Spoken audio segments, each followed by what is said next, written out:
I'm back at the piss spot. What's up, everyone? I'm Kevin, aka Voke, and if you've followed my videos before, you may know this spot as the piss spot.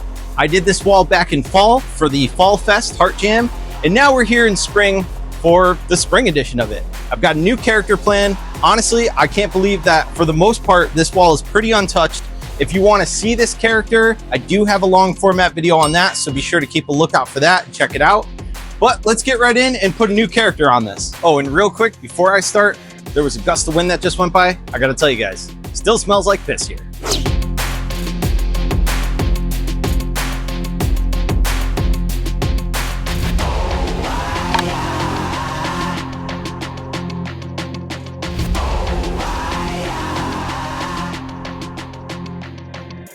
Now that this is prepped, it's time to go and get a doodle grid on this.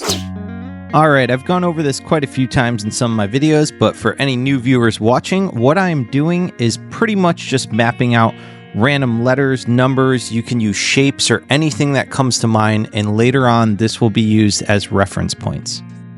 From there, I'm going to take a picture of the wall and then open the app called Doodle Grid. First, it's going to ask for the canvas, which is the photo that we just took of the wall. Once we upload that into the program, it's going to ask for the reference photo, which is your reference that you drew or want to layer on top of the canvas. Once your reference photo is layered on top of the canvas, you can move it around to exactly where you want it. Once you've found a good spot for the image, you can actually lower the opacity. And the reason we're doing this is so that we could see the doodle grid we mapped out through the image. From there, you could save it or take a screenshot to use as reference.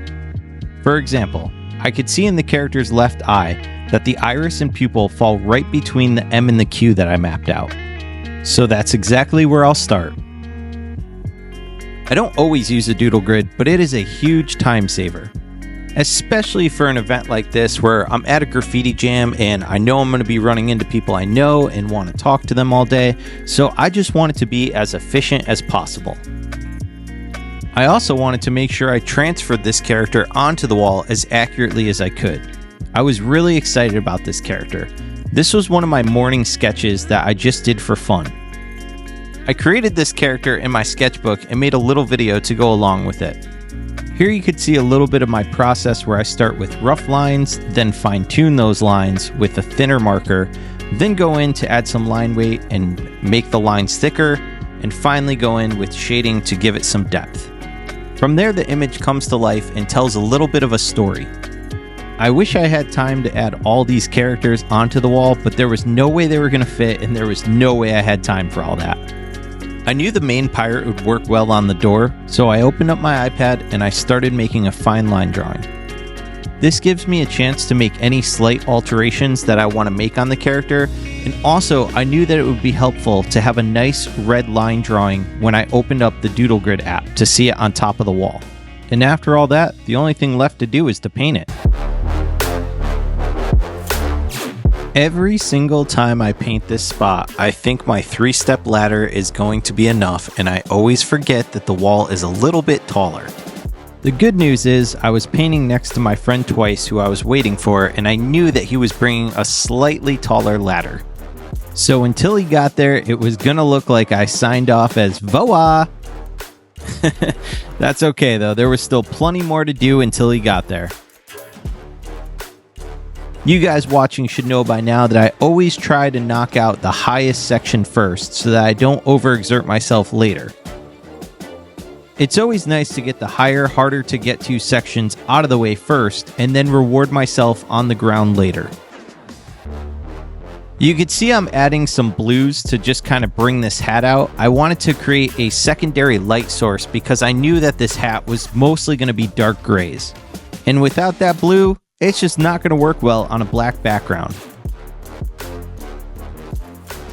And now that I've got all those blends created on the hat, I can work on the YIC Crew logo that I decided to make on the front of it.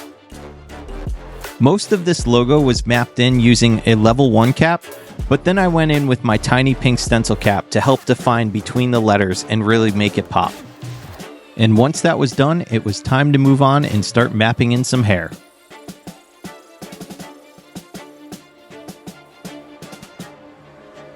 As you can see, I'm just building up multiple layers until I get the desired effect that I'm looking for. And once I'm happy with all those layers, it's time to move on to the speech bubble. Most of the speech bubble and the writing were done with the level 1 cap, and you can see just how controllable the level 1 cap is for some of the line work that I do right here. I am a huge fan of the level 1 cap. This has got to be probably my favorite cap. I just love the sharp, clean lines that you can get with it. And of course, when you want to fine tune even more, you can break out the tiny pink stencil cap, which you'll see me do in a second.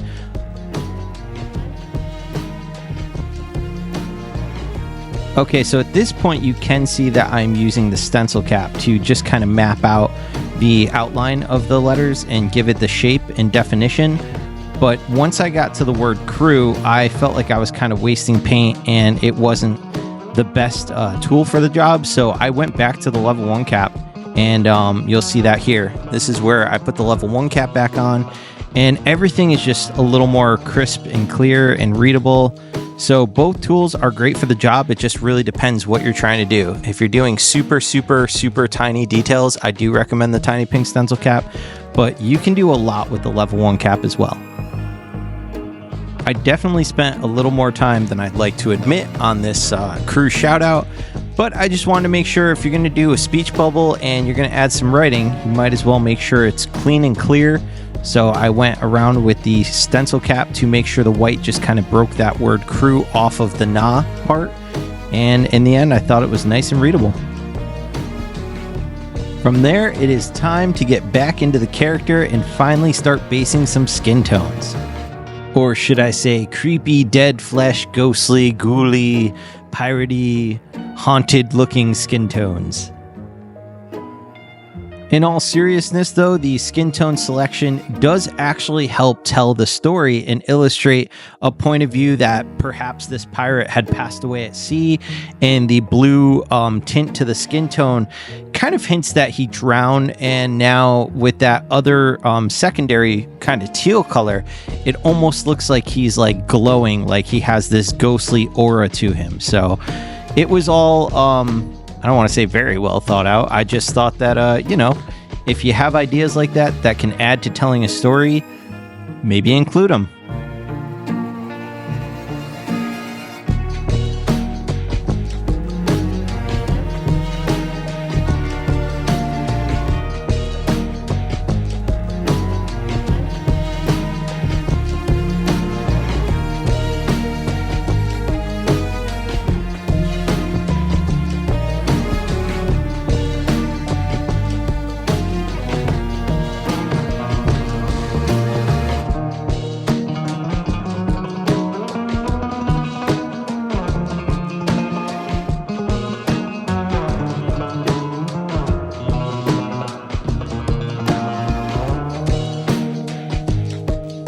As I'm working on the beard, you could see that I am treating it similar to the hair in the fact that I am doing a lot of layers. However, I am making it a little more choppy so that the hairs look a little more coarse and rough, as opposed to the hair on his head being maybe a little softer. And of course, the skin tone is also a bunch of layers, but most of those will be a lot smoother. There will be some blends, and then of course some hard cuts to show some shadows and just create contrast and overall make the character look a little more three-dimensional.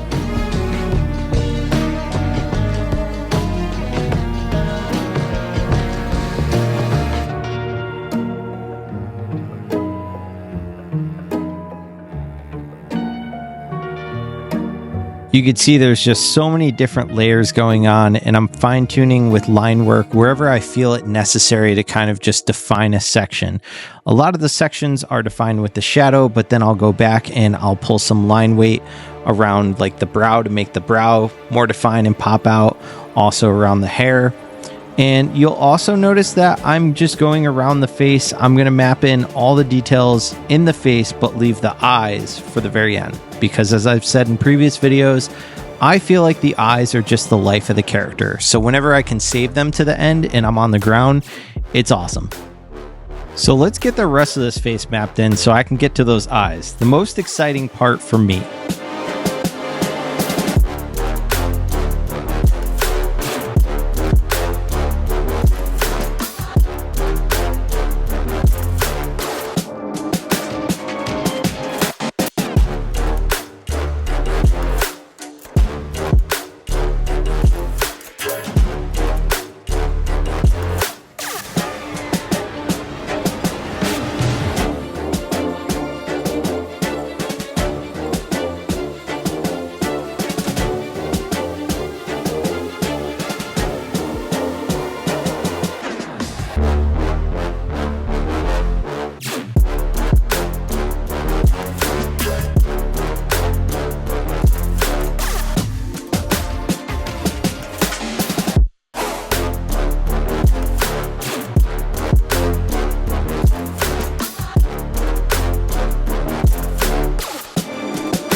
And of course, we're at the classic LM tattoo stage where I'm putting the LM on the cheek and I dust over it a little bit to just kind of make it read more like a tattoo. There would be a highlight on that cheek, so I wanted to soften it up a bit.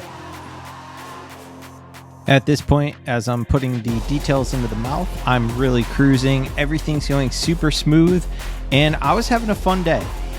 And there's something that I wasn't planning on putting in this video, but I just want to show you guys the reality of some of the spots I paint.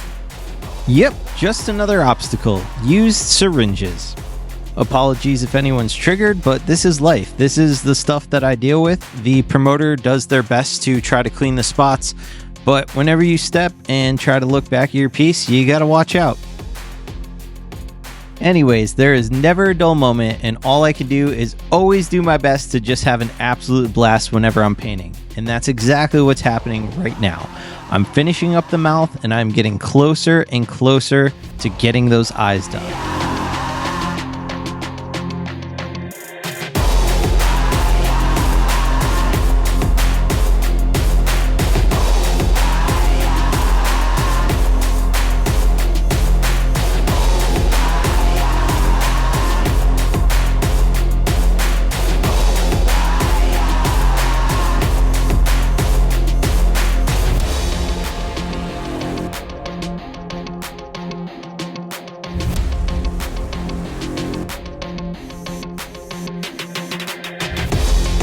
Alright, I couldn't hold off, so I did a little base tone in the eyes, but I did not finalize them before finishing the rest of the details in the face. I still got some stuff to do to define the nose and other little areas that you'll see in a sec, like the secondary light source, the glow that's on the face, which will be coming any second now. And there it is. Oh, and I also want to point out there is no transparency as far as like transparent spray paint used for this.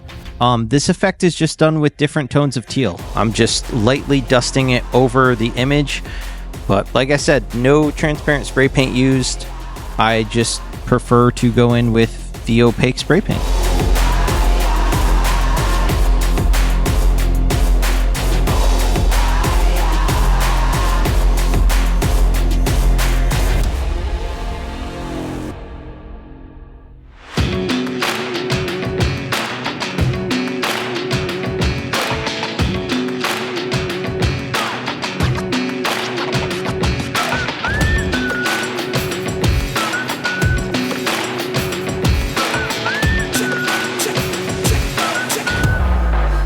As we're about to get to my favorite part, of course, the eyes, I want to give a huge thank you to my paid Patreon members. You guys all absolutely rock. Thank you so much. I appreciate your support. And for those of you watching, if you want to help support as well, you could feel free to take a look at my Patreon. I will leave a link in the description of this video.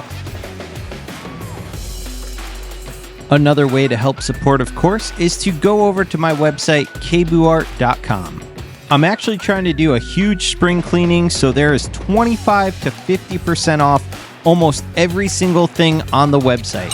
There's prints, original artwork, there's shirts, there's sticker packs. Be sure to check it out and maybe pick yourself up something. The sale will be going for most of May.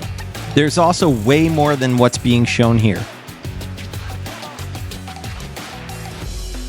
All right, back to the character and my favorite part, of course, the eyes. I gotta say, this is one of my favorite characters that I think I've ever done. I don't know if it's just the smoothness of the door that I painted on. I don't know. This is definitely one of my favorite characters, and I can't wait to show you guys the final outcome. But before I do, I want to show you guys the rest of the jam and what everybody else painted. I went back the very next day to get footage when no one would be there so that I could show all the final artwork. But I do want to apologize that I don't have everybody's Instagram, and it would take a long time to put all that in. So let's just check it out and see the artwork anyways.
Thank you guys so much for watching. As always, if you enjoyed this video, be sure to like, share, and subscribe, and stick around till the end to see what my buddy Twice did on the wall next to me. And without further ado, here it is, the final outcome.